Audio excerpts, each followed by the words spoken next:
اگر نماز کا وقت ہو اور والدین کسی کام کا کہیں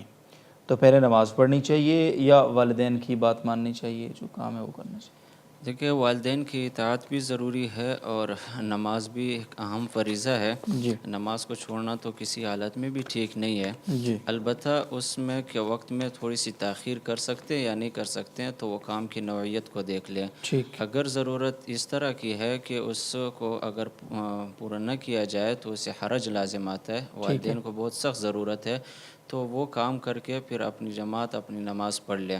لیکن اگر وہ کام اس نوعیت کا ہے کہ آدمی اس کام کو مؤخر کر سکتا ہے، جس کو ہر سمجھدار آدمی سمجھ لیتا ہے کہ یہ کام اگر میں نہ کروں تو اس سے کوئی حرج لازم نہیں آتا، تو پہلے نماز پڑھنی چاہیے، اس کے بعد وہ کام کر لینا چاہیے۔